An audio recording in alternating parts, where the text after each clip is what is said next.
Why would a creature follow you for years if it's not going to do anything? Gloss on so I can run this mouth. Now focus. Scary story time, Fright Night Files. Dave grew up in the Appalachian Mountains in eastern Kentucky, and he said that when he was around 9 years old, he noticed something one night standing outside of his bedroom window, but it was across the yard near the tree line. It was just this dark figure. It wasn't moving. It was just standing there. So he convinced himself that it must be like something, just a shadow or something, goes to bed, doesn't think much of it. But then he notices like every so often, like once or twice a month, that thing was standing there. But it's about to get so much worse because he was around 11 when his cousin came over to spend the night one night. His cousin noticed it out in the woods and immediately was like, "What's that? Who's that? What's going on?" And he tells him like, "Hey, I just see him sometimes. I don't know what it is. I don't know what's going on." The cousin was creeped out because they noticed that every so often that it would get closer to the house. It wasn't really coming out past the woods, but closer. The cousin even asked the dad the next morning, like, "Hey, were you outside?" The dad said no, and, they just kind of let it go. He's 15 now. That thing is standing in the middle of the yard. It's so close that he can make out that it looks like a man, but not really. He said that the arms were longer than it should have been, that the man was taller than it should have been, and that the shoulders were real narrow. Again, it's not really doing anything. It's just kind of standing there, but he's noticing like every time he looks, it comes a little closer, but not too close. But he has noticed that every year it's getting closer to the house. He was a senior in high school. He woke up one night and the thing was standing right outside the window, just pointing at him. Just pointing, that was it. Now, he only saw it that one time, right up against the house. Then he moved 2 towns over. He's in an apartment building. One night he goes to get in bed and he looks out the window and down on the street, that thing is standing on the street. He said that he just keeps seeing it throughout his life. He's like 32 now, but he said he never gets like too close to it and he doesn't know what it wants, which is weird because we all know about skinwalkers and wendigos and all the things, but why would it mess with him to the point of terrifying him but not really do anything? What's the point of that? I get so many emails sent to me of stories of people encountering these things, but they don't really do anything. So why are we so scared of something if it's not going to do anything? So what I want to know is, have any of you seen these things and they've actually done something? Because just standing there and staring at you, yeah, it's scary, but after you hear it so many times, it's not really scary anymore. Screams and coughing are heard in the fog. Gloss on so I can run this mouth. Now focus. Scary story time, Fright Night Files. You asked about Poveglia Island. I will tell you because that place, woo, is scary. Lock in because this is long, but it's worth it. First up, back in the 1300s, the Black Plague was all over Europe. Venice is immediately like, "Oh no, we got to do something to stop this." So they look across the water and they can literally see just like right there an island that they weren't using, that they owned. And they said, "Well, what about that place?" And other guys like, "Oh, good idea. Let's take all of the Black Plague victims and send them over there, out of sight, out of mind." The problem was they were like going around just getting whoever. So if you coughed, sneezed, if you were pale that day, or if you had a headache or whatever, they're like, "We can't risk it. Get on the boat." You weren't allowed to say bye, kiss my hind end, nothing. You just got on there and went across. As you're coming in, you see these big pillars of like flames and stuff. Who was that? Your neighbor, your cousin. 160,000 people were thrown into these pits to try to get rid of the Black Plague. They say that the smoke was so thick that it collected on your tongue. Okay, out of sight, out of mind, until they're standing, along the water and they see the fog rolling in. They're like, "Ooh, majestic, how romantic," until that fog hit them right in the face with the smell of death. Coughing and screaming was in the fog. They've got that plague under control. And then now it's 1920. One guy's looking over at the island. He's like, "Ugh, we were kind of rough to the people over there. How can we keep the ball rolling? I know. Let's do like an insane asylum.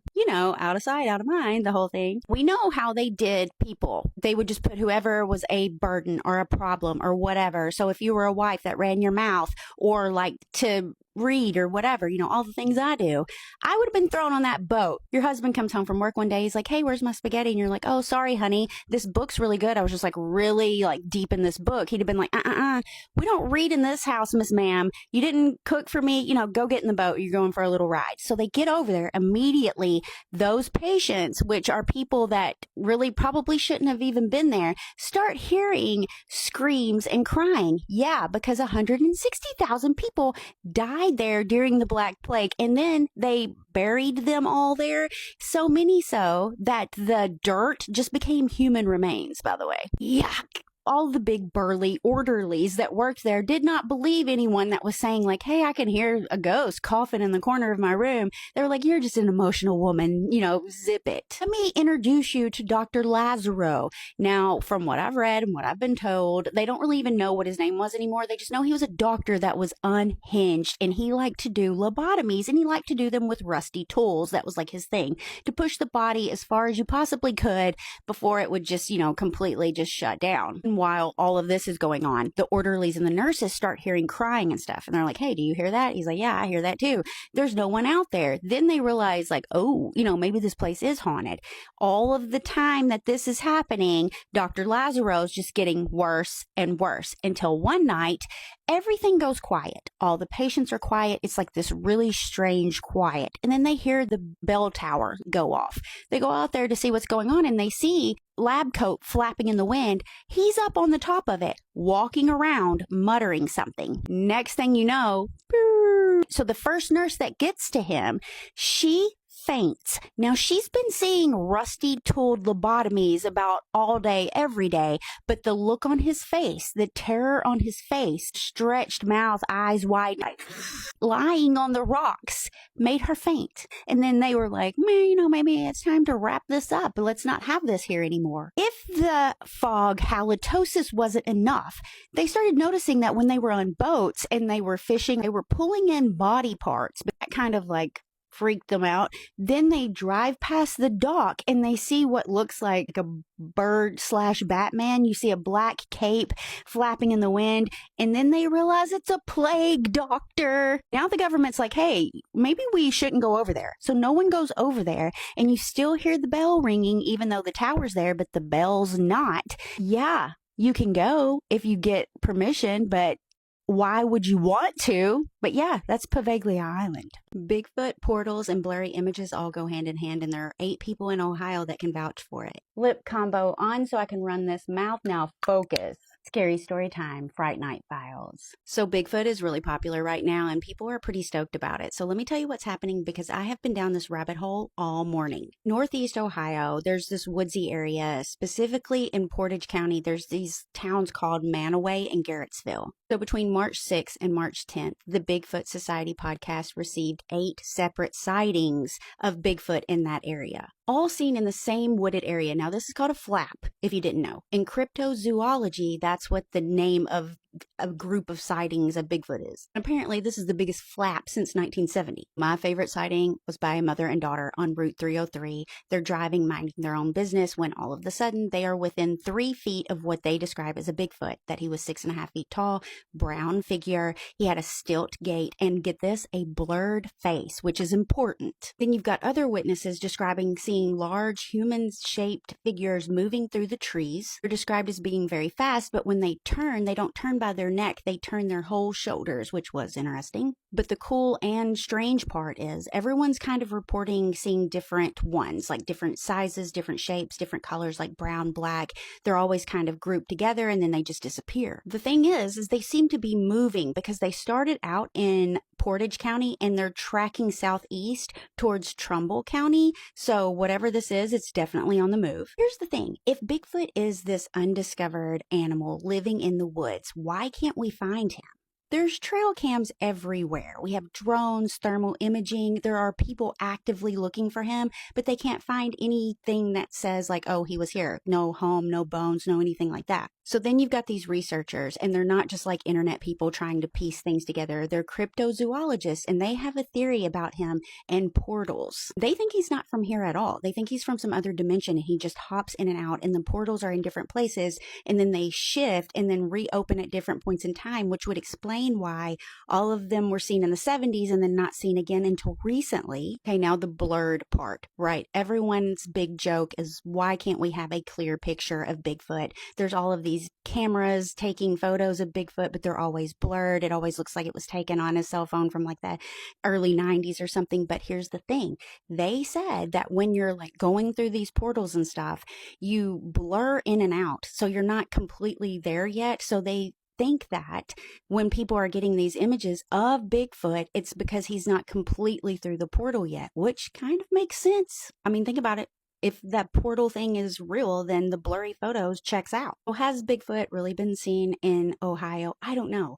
But I do know that 8 separate people have reported seeing him around the same place, and not just one, lots of them. So if you live in Portage or Trumbull County, I need you in my comments right now. I need to know, how are people reacting? Do people believe it? Are people finally being like, okay, see, I've been telling you for years? Or are people just kind of blowing it off? I need to know. I need to know all the details. And if you have a story of your own, you know where to send it. Send it, because I want to hear it and I want to tell everyone else about it.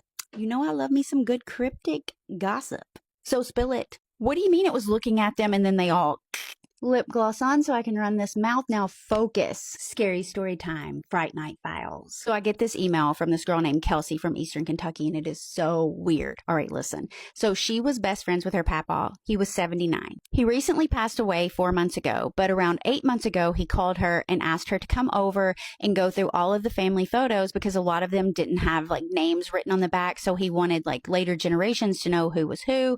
She said, sounds great. I'll do you one better. We'll scan them, make an archive out of them, put them in the computer. It'll be a whole thing. She was excited about it, thought it was going to be fun. Well, everything's going great until day 2, when she finds this photo and it's of Christmas. She shows it to him and she's like, hey, you know, like, when was this? And he's like, oh, that's Christmas at my parents' house. That was like 1967. And it was him, his wife, which was her grandma that's passed away like 5 years ago. And it was his brother that passed away in 2022. And then Kelsey's mom and uncle. Who's that in the background in the hallway? Who's that? So he's looking at it and he said, I don't know, maybe it's like a coat or something. Something about it didn't set with her. So she takes a photo of it with her phone and she's like zooming in. And when she zooms in, she can tell that like, this is no coat. This is a person of some sort. This was a shadow thing. It had a face. You couldn't really make out the face, but it had a face. So she showed her papa, like, I don't know. That's weird. You know, like, I don't know. It doesn't make sense. So they lay it down. They keep going. 2 hours later, they find another one, but this one is at Easter. He said there were about 12 people in the photo, but in the background was that same dark, like, thing, right? It was like a person, but not really, but it's still facing the camera. Like every photo that they're finding, it's facing the camera. So now they're creeped out and they switch their focus from looking at who the people are that they know to trying to find more of these photos. And she said they just kept finding like more and more and more. Like every box they opened, there was this thing like standing there. Sometimes it was like partially hidden behind a tree, in a doorway, in a hallway, like around the corner, standing in the edge of the photo, but it was there in pretty much all of them. She got upset, didn't want to look at it anymore because she said she felt like she needed to call someone, but she didn't really know who to call or what to say. It was like really weird. So he tells her, you know, you just go to bed. I'll finish the rest of them by myself.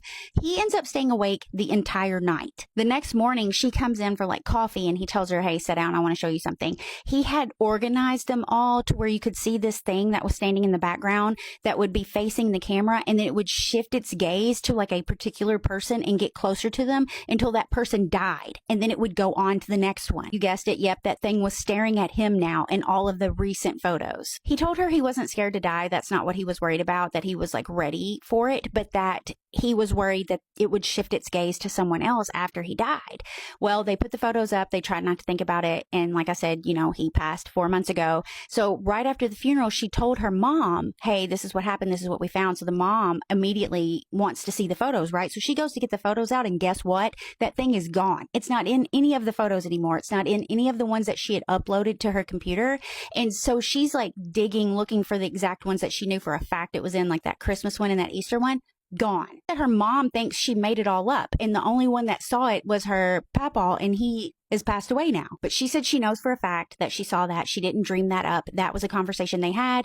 She knows that it was in those photos. So I want to know, has anyone else ever heard of anything like this happening before? Because I've seen like pictures of like loved ones show up in photos, but this thing followed them from like 1930 until 4 months ago. And now that all of them from the original set of photos have passed away, she thinks that maybe that's why it's gone, because the original family is no longer like with us. I don't know. I just know it's creepy. Let me know what you think. So what's going on with the vampires in New York City?